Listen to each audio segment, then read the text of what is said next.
Hey there, everyone. As always, thanks a million for being part of our Finding Peace with Carol Howe family, a growing family, and for having peace of mind as a real goal. Happily, that's possible. Not because you've become the best controller or manipulator and can make everything be the way you want it in the world, but because you're realizing that peace of mind is an inside job. No one can confer it on you, and no one can take it away from you, no matter the circumstances. I know that sounds impossible, but it's true. And that's what we're all here to realize through listening to others come to that realization firsthand.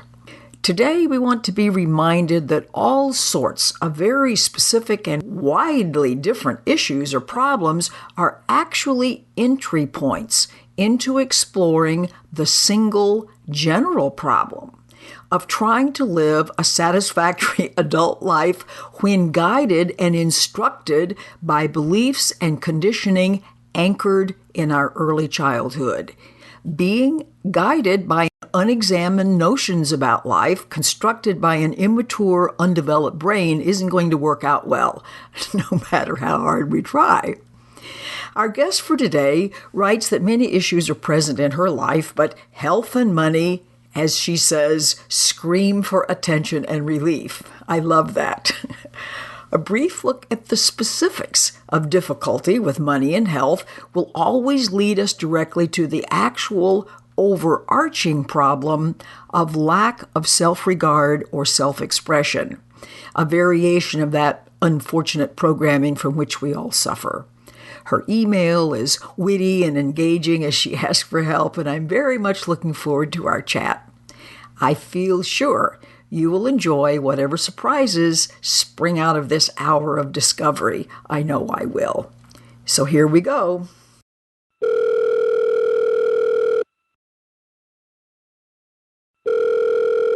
Oh, Debra, and I'm so glad we're having a chance to visit.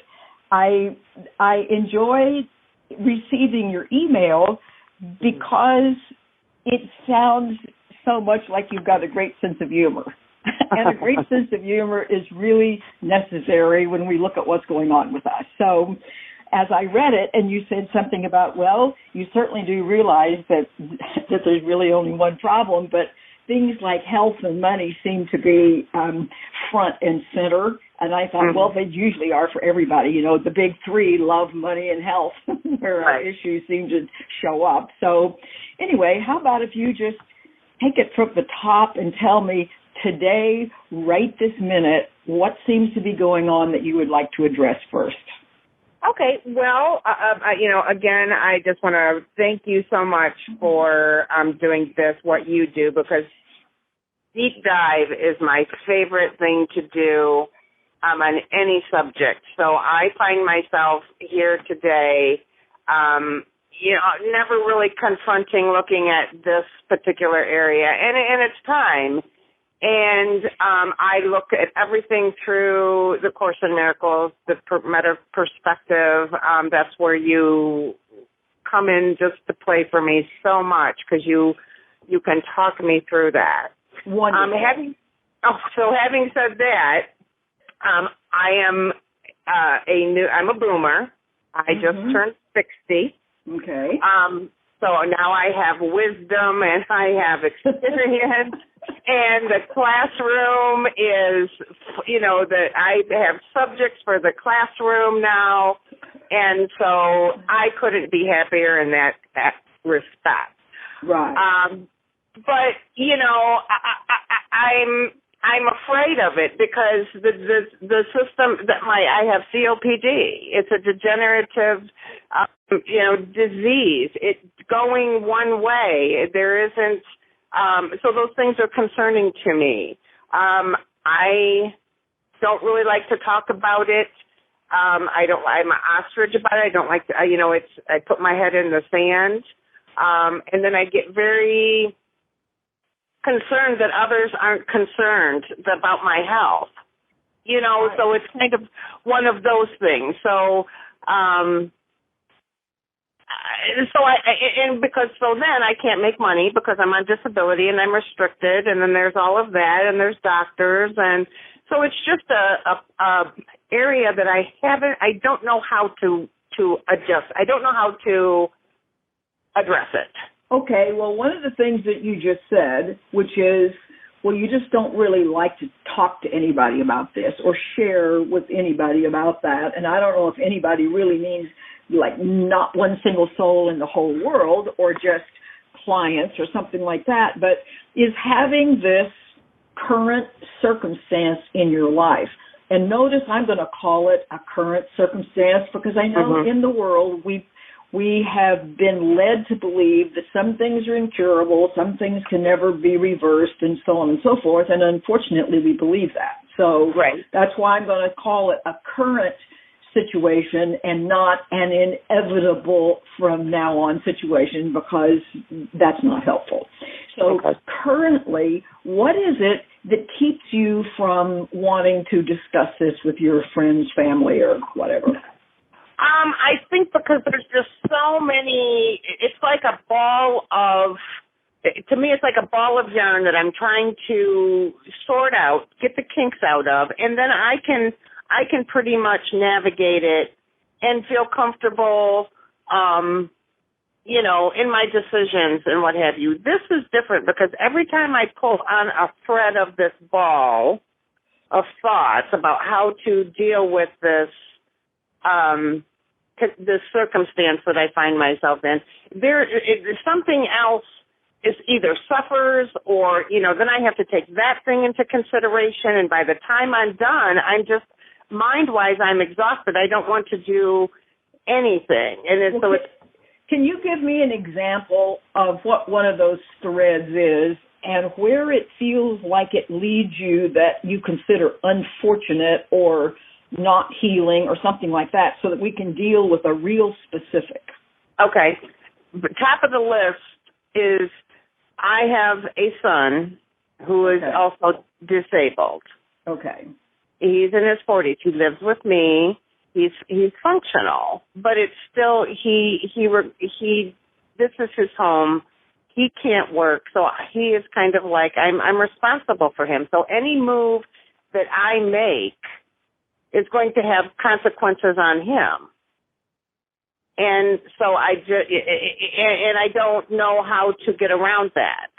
Okay, well, let me ask you this. Is it one of those developmental things, where he's able to care for himself and dress himself and feed himself and things like that? I mean, is he functional in that regard?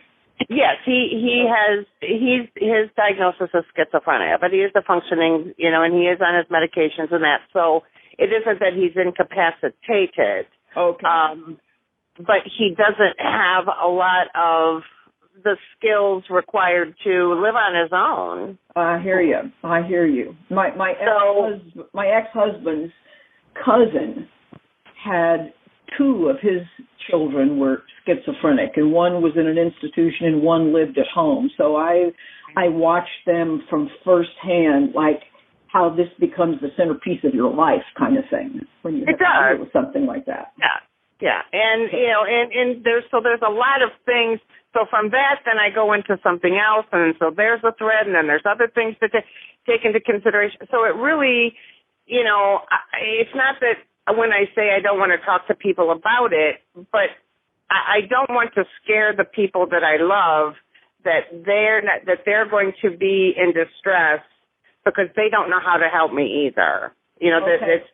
Okay. Well, I just can hear several things there, so I'm going to pull on one of these threads and see. Go ahead. And that is it's not your job to protect other people from whatever experiences they may have in life. So if what you're doing is bottling stuff up inside yourself and not giving yourself space and opportunity and permission to freely be you, which means I don't know if they don't know about your situation or they don't know how much it troubles you. So it doesn't mean that you're supposed to go announce on the street corner what your situation is, but it sounds like it's being exacerbated by your feeling that you don't have the right to freely express what's going on with you. And I think it's interesting that anything related to air and lungs and so on, which COPD is, has a lot to do with what am I holding back and holding in that I am so stifling myself, I don't even allow myself to breathe for fear of what I might do. And I would agree 100% with you, and that's kind of where I don't know how to, I'm there. Okay, so, well then in that case, if the issue, in one sense, you can see that COPD is a symptom, and its origin has way much more to do with the feeling that I am not safe if I really express important things about me or what I want or how I think life should be or something like that. In other words, it sounds like a chronic repression of expression. What do you think? Well, again, I agree with you 100%. I do. Well, if that's the case, well, good.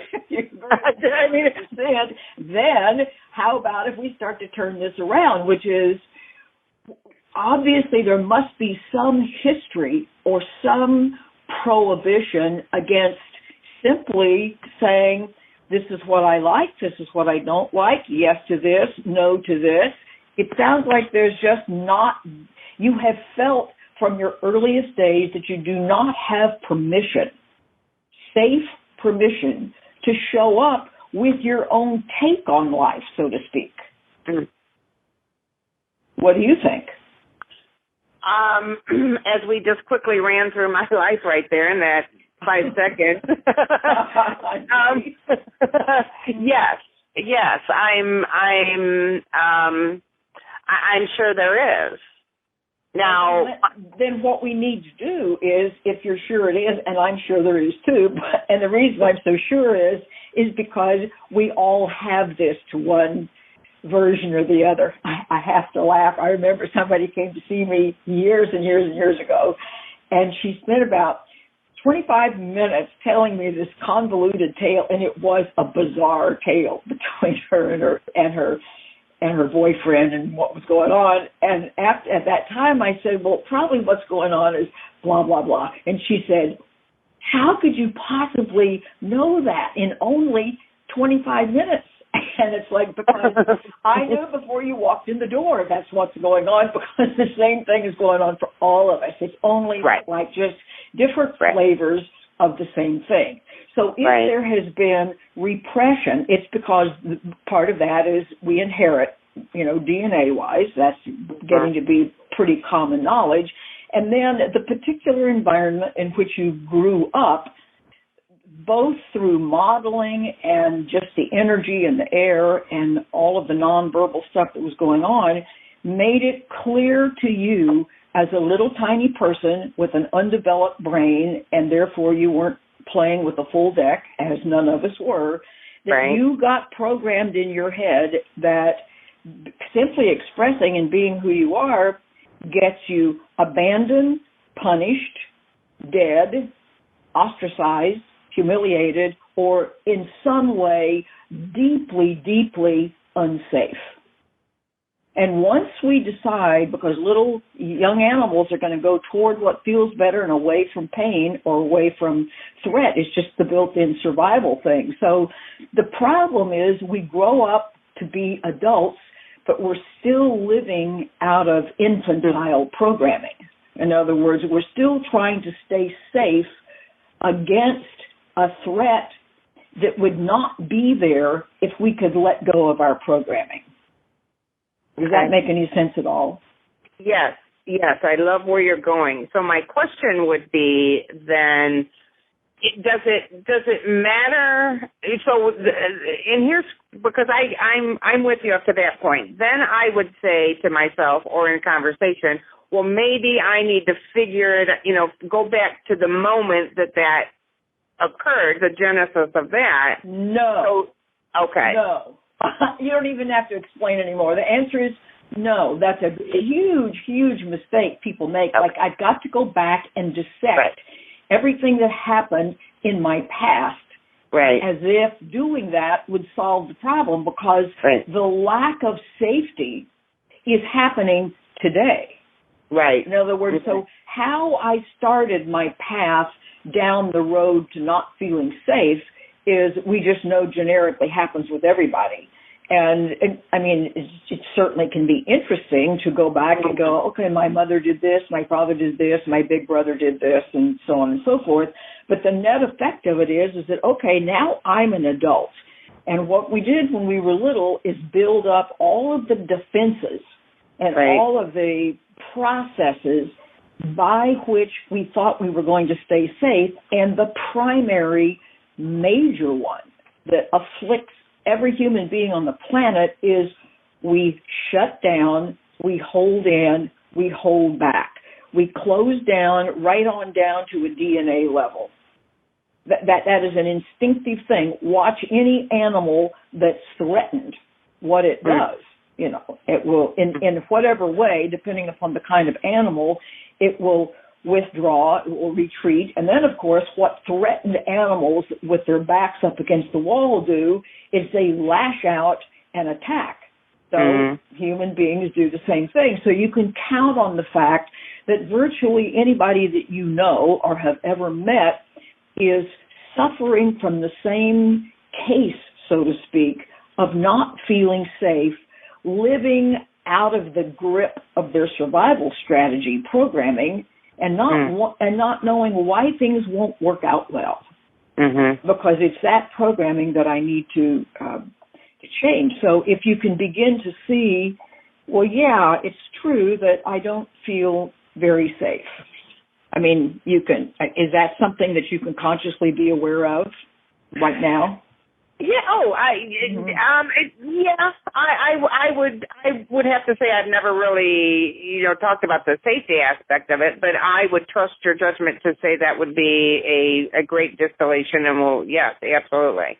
Okay. Well, let's look at the fact of I'm worried about telling my family members about the dire nature of my situation, because I don't want to upset them or for them to feel bad or for them to not know what to do. In other words, let's take a close look at that. You are clamping yourself down, not allowing yourself to speak, not allowing yourself, shall we say, the luxury of just openly saying, this is what's going on with me. It troubles me a lot. I'm not sure what I'm going to do about it, but the first thing I need to do is let you know. See, notice what comes up at the idea of that kind of, see, you're not asking anything of them. You're not saying, and therefore we're going to move in and you have to take care of us forever. In other words, you're not making any overt requirement of them. You're simply telling them the truth. Now notice at the prospect of doing that, of just openly saying this is what's going on, what comes up for you right now? Feeling-wise, not what you think about it, but feeling-wise, what happens in your body, what happens anywhere in that nonverbal way? My solar plexus is just a hammer time. It just teases, and it is, and I would have to say this past year, I have identified, I've been aware that my solar plexus is like this all the time. I thought it was just this past year, but knowing what I know, I'm taking it in that it's always been like that. I've just been aware. Absolutely. So anything, it doesn't, I'm 24/7 in this grip of this solar plexus, because everything just kind of gives me such anxiety. So it doesn't really matter what the subject is anymore. So you're right, because there's this chronic, and what's happening is in that solar plexus area, which is, you might say, some might call it the seat of your emotions or something like that. It's like somewhere let's just make up a story, and this could not be an accurate story, but it would be a typical story, which is when you were a little kid and you didn't know how to express yourself, of course, because you were 2 or you were 6 months old or something like that, but in pain, either physical or emotional pain, and you screamed and yelled, because what else can you do when you have a very short list of options, like 1 on your list? Right. It's to scream and yell. And, right. and then you get locked in your room, you get punished, you get stop that crying or I'll give you something to cry for. In other words, that kind of expression in your experience, the way you connected the dots was a disastrous thing to have occurred. And so just in an automatic survival level response, the organism starts to shut down. I mean, we're trying to protect, little people are trying to stay alive. This is not a trivial matter. So what's happening, the details don't matter. It's the fact of feeling threatened. And we do whatever we can do at that point to try to stay safe and survive. So, and so there are all sorts of upset feelings, shall we say, that are constantly being created by your thought processes. And I talk about this all the time, and so I'll talk about it some more today. And so it's as if you are constantly throwing gasoline on a fire, trying to douse the fire, but the process of dousing the fire is throwing more gasoline on it, and it's getting worse and worse and worse. And so you're having to clamp down harder and harder and harder, and bless your heart, you've clamped all of the muscles in that part of your body so thoroughly, you now literally can't breathe. Right. And the turning around and going back the other direction is it's always the face the fear and do it anyway. Because if expression got you in trouble when you were 2, and you have therefore not expressed appropriately or thoroughly all the time, then what you do is taking the tiniest little baby steps, whatever you're willing to do, it's face the fear and do it anyway. In other words, because only when you now take steps in the other direction can you be free of this. See, this is not something that anyone else can free you of. If I could reach in your brain and pick out that wiring, I'd do that in a heartbeat. But I can lead you in the way that you need to go so you can start to breathe again. Because notice how close your solar plexus is to your breathing apparatus. And those muscles are very, very tight. It would be like if I asked you to make a fist right now with your hands, and I said, okay, make a fist and hold it for the next 5 minutes as hard as you can. Your muscles would cramp. You couldn't even do that. And you think, I've been requiring these muscles to do this for 60 years. Well, no wonder I have a problem here. And so it's the reversing today. So I don't need to go back and find out why I got myself locked down like this. I just need to start the unlocking. And having done many, many years of being the recipient of many, many years of deep tissue massage therapy, rolfing, and so on, starting actually 40 years ago. So I know a whole lot about how the body is responding to the thinking and so on. And one time when I still lived in Denver, a fellow who was a fabulous rolfer, he actually worked with Dr. Ida Rolf, who developed that whole structural integration thing. He was fabulous. And at some point, after years of being worked on, because it's like your body becomes like a rock. All the muscles are much harder than we believe in this trying to stay safe thing. And I wouldn't have believed it if somebody had told me until I started getting worked on. So years later, he's working someplace in this solar plexus area. Now, he'd been there before, obviously, in years, but, you go through layer upon layer upon layer, and he hit something. And I wouldn't have called it physical pain as much as I would have called it a sense of madness. And by madness, I don't mean anger. I mean madness, and I let out a scream that could have been heard in the next county. Oh, good God. Completely involuntary. I was so surprised.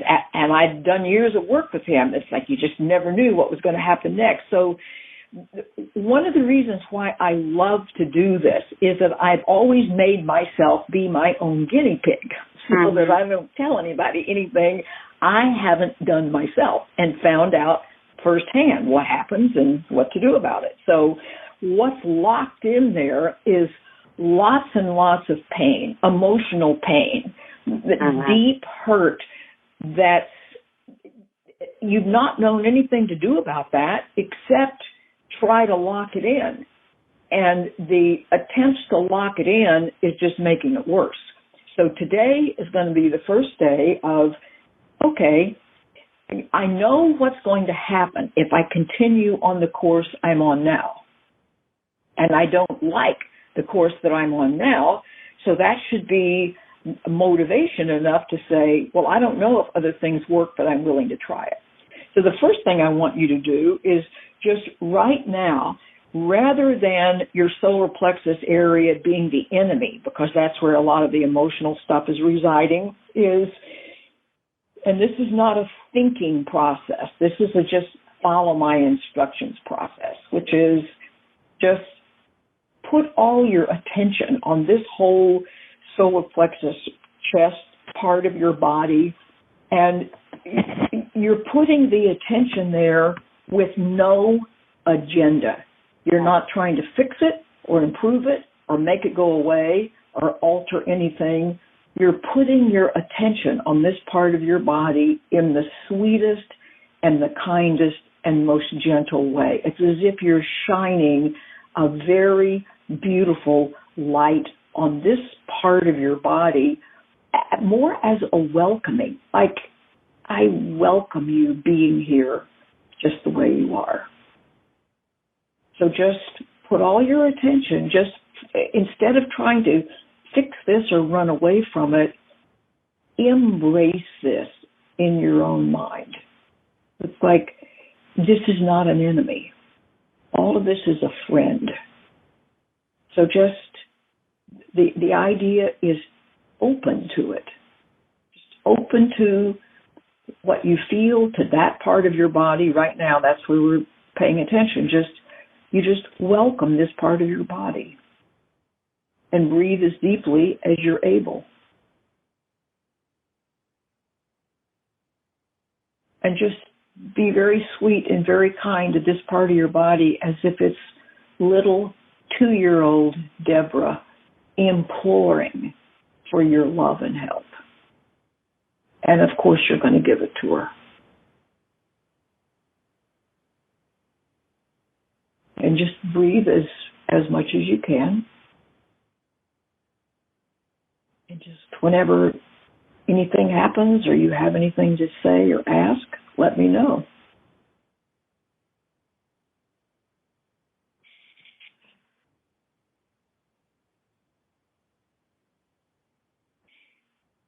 It's like I see in my mind this, like a tree that has the trunk of it. There's like a light coming out. It's like an elf, picture that there's a tree and there's light coming out of the windows and there's warmth inside, and I'm standing outside knowing the only thing I have to do is just go, because it's inviting me in. Okay. And are you hesitant about going in? Yes. Okay. Yes. Then would you let me stand next to you in your mind's eye as it looks inviting and warm in there? Would you just imagine that I'm standing next to you and I'm holding you by the hand and we're going to walk into this together? Can you do that? I can. Okay. Will you? Yes. Okay. I'm right there. Just hey, walking in. Yes, I'm here. Just tell me what's happening. Oh. Are you in? I'm trying to reason with you why I couldn't. You know, that whole intellectual thing is just, you know, You can see how it's in the way. That's why I don't want to do anything intellectual with you right now. I want you to recognize that there is love and help and guidance and adoration and welcome and everything waiting for you if you will open, if you will allow it to be there. And so how far are you, just kind of in this little guided imagery thing, how far away are you from the door of going in? I'm close, because this is a pretty constant vision. So this is I'm closer than I have ever been. Okay. Are you like 3 feet away? Are you a block away? I mean, how close are you? I can smell the fun and hear the laughter, and I'm sensory, so I'm right outside the door. Right outside the door. Okay. Yeah. So what I want you to pronounce, and I want you to pronounce this with a sense of authority, which you have, which is, okay, I have been standing in front of this door for as long as I can remember. And I have been cowering before this. In other words, I have given whatever is inside this door all the power. And I'm not doing that anymore. So it's as if you can say, okay, door, I'm taking this from a different perspective now, so that rather than accusing whatever is on the other side of the door of being harmful or unsafe or unfriendly or not here for me, in other words, rather than assuming that something dreadful will happen, I'm deciding otherwise. And I'm deciding. I'm not letting some imaginary anything decide. I'm deciding that it's to my great loving advantage to be in charge here and walk in this door. All of the allegedly, because nobody can give their power away, but the pretense has been, I've given power to everything else to decide if I'm safe or not, or if I'm okay or not. Mm-hmm. Well, that's not what anybody else gets to decide. That's what I get to decide.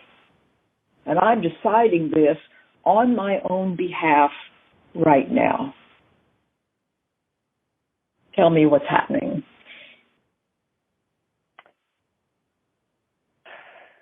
I'm agreeing with you, and okay. I'm, amening, and absolutely, this is a decree. It is something that I need to decree, but not exactly. And so I'm like decreeing to myself. See, for some reason, I get this when I'm decreeing. Am I decreeing to the projection of, or am I just making the decree for me? You're just making the decree as a sovereign expression of the creative force in the universe. So let me tell you, baby, when you make a decree, it's got power. Now, unfortunately, all this time that you've been decreeing that people aren't there for you and that you don't listen and that you're not safe and that things don't work out well, that has been a decree with far-reaching consequences. And the universe will just make this like kind of cartoon level simple, goes, okay, if that's what you want, that's what you'll get. Not because you deserve it, not because anybody wants to punish you, but because you, with all the creative power in the universe at your disposal, are declaring this is so. And so it shows up just as you've declared it's so. You didn't know you had that kind of power. Nobody does. That is, when you just said, well, I can't remember what you just said, but it just knocked that sovereign declaration. That word sovereign is like I love it. Your favorite new word. And it has been for it's had power. But when you just said that was, and I just heard, this is absolutely ridiculous that you're standing outside of the warmth, the light, your realm is in here. It's not out here. Absolutely.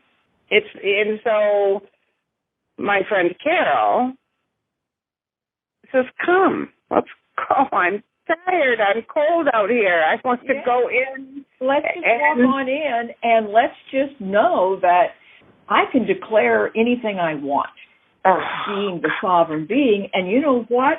You're going to go into this door with this in mind.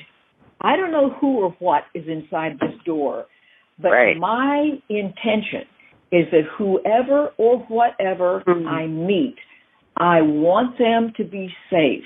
I want to give them all my undivided attention. I want them to know that they're cared for, that they're sovereign, that they have a right to be here. So when you go in this door, you've got a mission of support and of love and of caring for whatever is in there.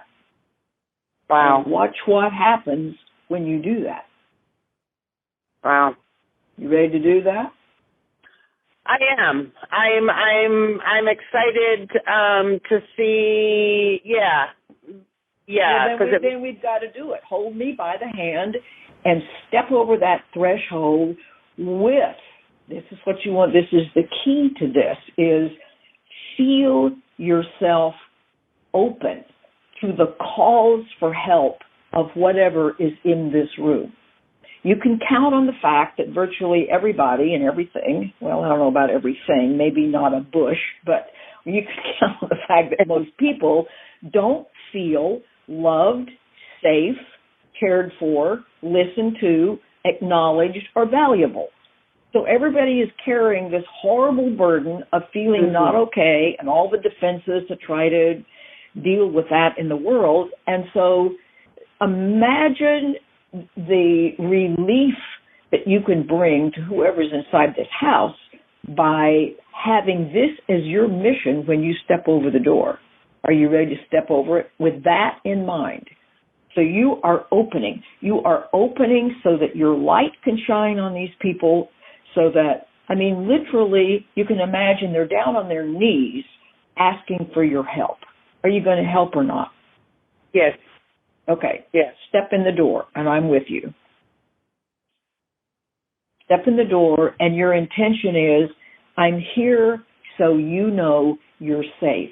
I'm here stepping across this door in the kindest, gentlest way so that you can be reassured. That's your mission.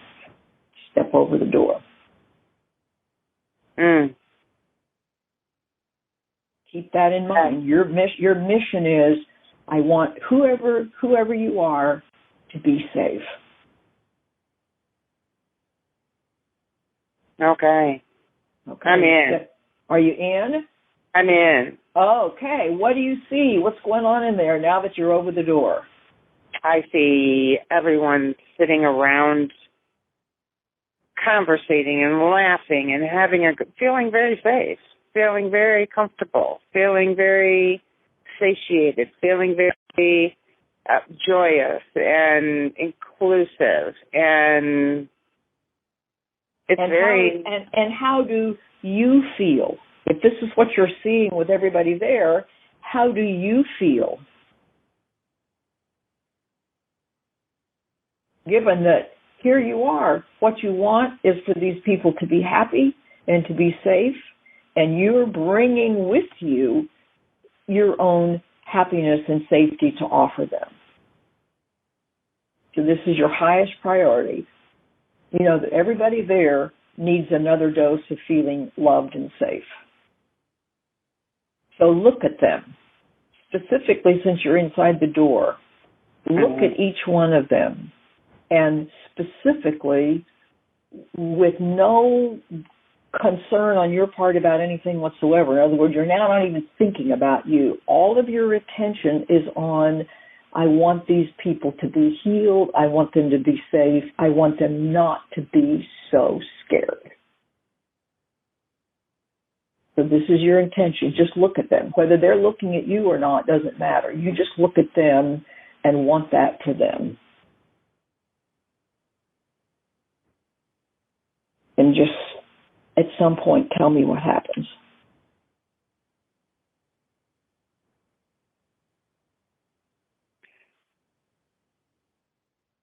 I can tell you my solar plexus is not, it's quiet. All right. Marvelous. It's not tripping. The hammer is not pounding. It's not tripping. And when you decide it's safe for me to take, you see, the reason why people cut off breathing is because you don't feel pain as much when you're not breathing. So basically everybody has got a case of not using all of their breathing apparatus appropriately. I mean, by the time everybody's 6 or 7 years old, our breathing is generically compromised compared to our capacity.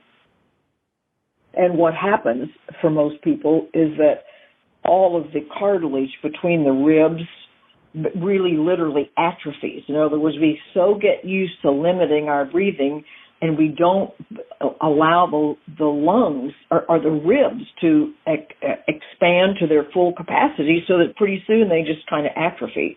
And then if you decided you were going to take the deepest breath possible, you couldn't anyway, because it's kind of like it's turned into concrete and it'll only expand out a certain distance. So one of the wonderful things about fabulous body work, you unloosen all that stuff. But even that being said, you can see, okay, well, if I'm going to stop being afraid of pain, then I don't need to cut anything off. I don't need to defend myself. I can just rethink my entire approach to life.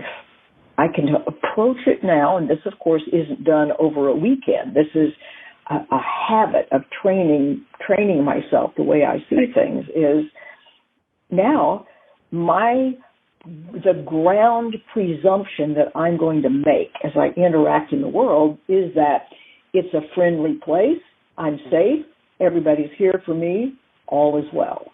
And so, of course, I want to express what I need to say or ask what I need to ask for.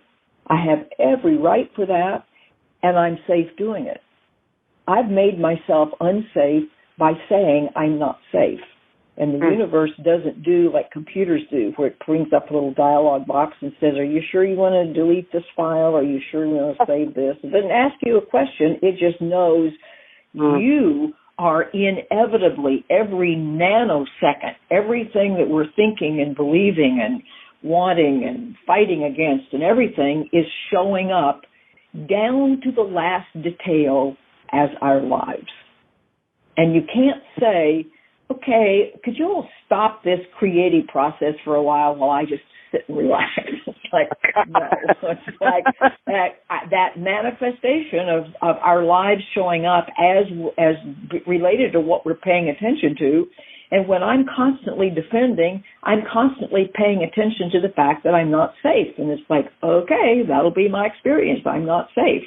Right. But you see, this is why you do not have to go back and figure out everything that happened to you from the time that's what's in the very last DVD of our 8-part DVD series is all about that. What's going on with us now is a function of what I'm believing and energizing now. Now, I may have started it a long time ago, but it's because whatever is unfinished from a long time ago is in my life today, which is why I don't have to go any further than today to begin to see what I'm doing to myself. So why I started it a long time doesn't matter. It's what am I doing to myself today? So from what I'm hearing is if I'm constantly defending unfinished business, it's the cause and effect. It's the constant posture and so yes, that, continual need for me to defend things that I have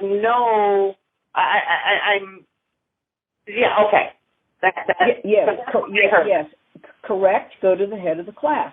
Because when you're defending against something, or you can call it defending against or resisting, you notice that you're paying attention to it. In other words, I'm defending. People don't just generically defend. Somewhere in their minds, I'm defending against being insulted. I'm defending against being abandoned. I'm defending against having somebody hit me over the head. Right. But the universe doesn't hear the I'm defending part. It just hears the I'm not safe, somebody's about to attack me, blah, blah, blah. It doesn't know if we're thinking about things because we want them or we don't want them. All it knows is this is where a lot of emotional energy and focus is going, and that's always registered as I want more of this. And you think, darn, that's why the lesson in the Course in Miracles, it says, if I defend myself, I am attacked. And if you decode that, it's because if I defend myself, I'm really asking for more of the same, and I will always get it. Right. And there's no way that I know. Sometimes you think, oh, if this creative process could just give me a break. It's like, but it won't. So our only option is to change our minds. And here's the really great news: is that this is where neuroplasticity comes into the picture. Our brains can get rewired about this really fast.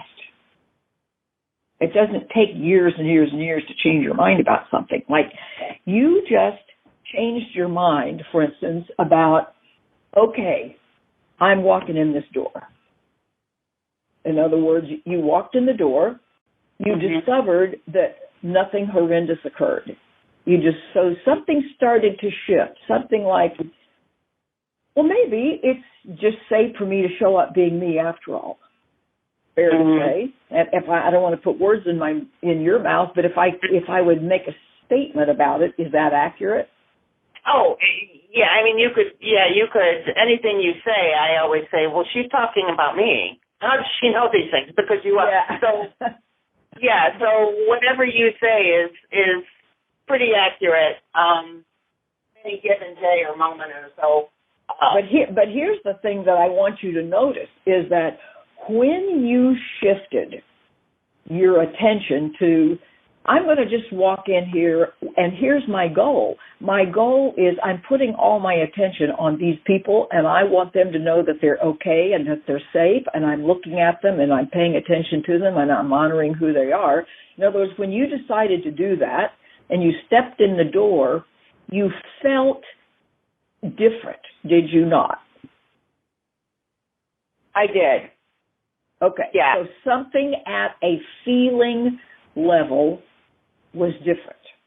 Right. And we don't even have to try to put the right words on it, but we will just say maybe you were a little more relaxed or a little more confident or a little more safe or just a little more different without even trying to find the right words. Right.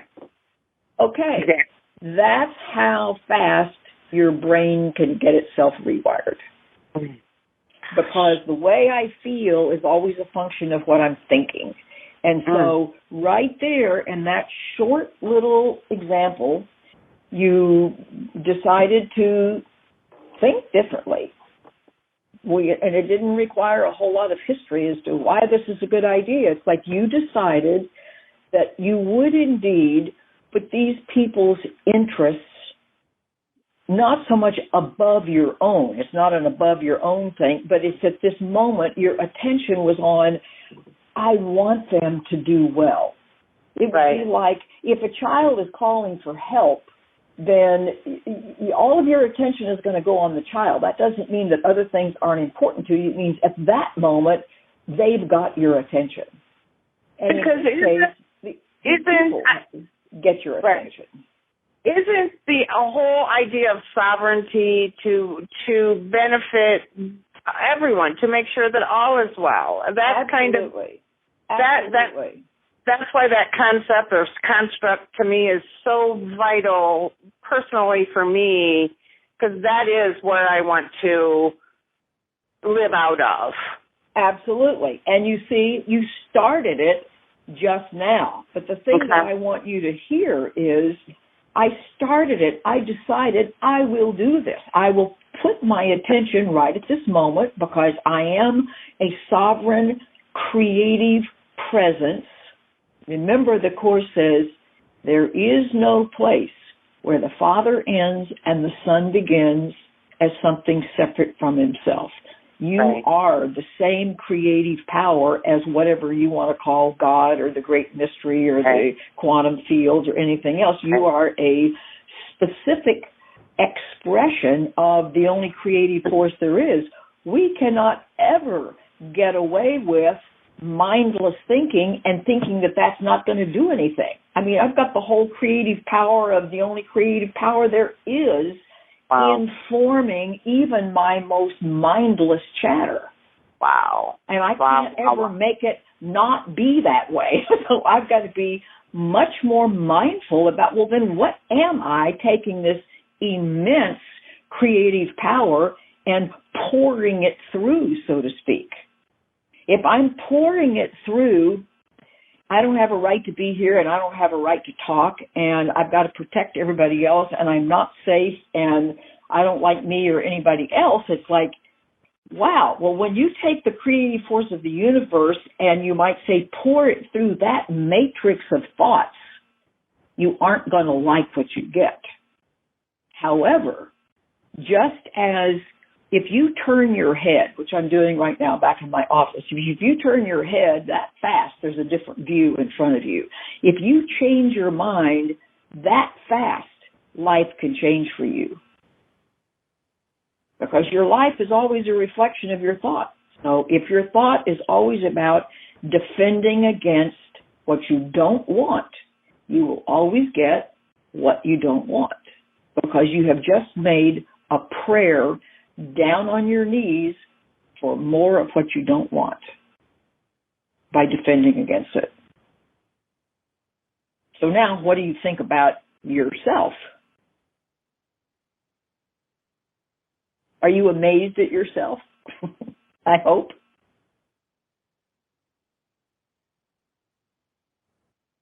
Hello? Hello, hello? Hello? Yeah. Hello? What happened? I don't know. You disappeared. I think I must have walked into a dead zone there. I'm sorry. Oh, okay, yes. All of a sudden, and I didn't hear you answer my question. I hoped you hadn't died. I've transcended, Carol. I'm no longer here. Okay. So nevertheless, that's just the situation. So that's why we have to be much more mindful about what we're thinking about and what we're energizing, because there's no way you can avoid it being in your life. Right. And again, you know, when you speak, I just, you know, it's like a life review for me. I mean, it's that quick and fast and in a hurry. So, you know, I'm sure that what you say is my belief.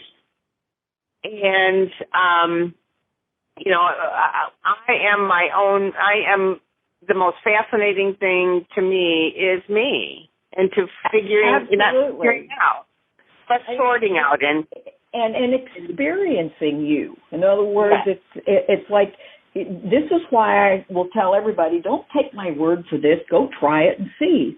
Go see how much better you feel when remembering that you're always giving something, and what you're giving is always is you're increasing within yourself. And I have to tell you this one little story, and we'll see what happens as we're bringing our time to close. Well, we only got to health. We'll have to get to money some other time, but it's always going to be related because closing down is closing down, and that's going to close off your prosperity as well as your breath. So in any event, my little grandchildren are 6.5 and 8.5. And this year, besides some Christmas decorations and so on I sent out to them, I sent them some special little boxes and a little letter with some money. I put some play money in it, and I gave the real money to the parents that said, this is so you will have an opportunity to learn that what really feels marvelous is giving to somebody for no reason. So if you have a friend that you want to get an ice cream cone for or give them a card or a little present, not birthday presents, the parents can still do that. But when you want to do something for someone for no reason, no hope of any gain or anything like that, then here's some resources for you to do that so that you can have your own direct experience of what this season is about. And I of course talked to the parents before I did this, and they loved the idea. So I'm going to be very excited once they open their Christmas things to see if my little granddaughter, the little 6.5-year-old, is already such a compassionate little girl that she will just resonate to this in a heartbeat. I'm real curious to see about my grandson and see if he does too. And if they don't and they just want to go spend it on something, that's fine too. But at least they're planting those seeds about doing for others for no reason is how you really come to that place of great peace and great contentment yourself. So anyway. We'll all learn to do a better and better job of giving our love, our acceptance, our caring, our attention. Oh my goodness, our attention is so important to everybody for no reason other than we're built to do that. We love to do that. Everybody gains when we do that. There's no downside to this, and all is well. Wow. Okay, my dear. Well, you have done it again. I love to bookend my years with Carol Howe. I forever will be sitting at your feet, learning, listening, absorbing. I hope you and your family have a wonderful holiday yourself. We surely will. It's just been a delight, and we'll all keep moving forward and see what happens next. All right, honey. Okay, God bless. All Bye. right. Bye.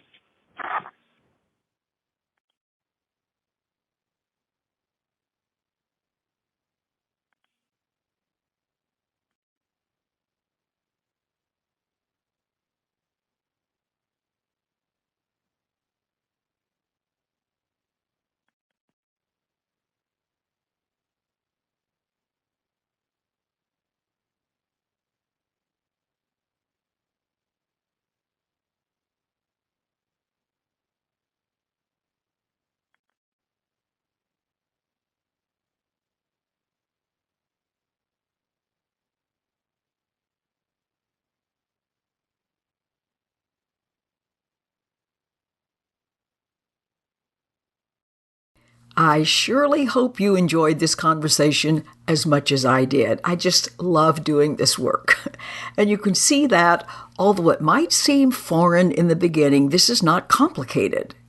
Did you just love it when she said her life had just been explained in 5 seconds? It can't be a mystery if you can get to the process in 5 seconds. And notice how quickly things changed for her when she decided to change her mind. This is just fabulous.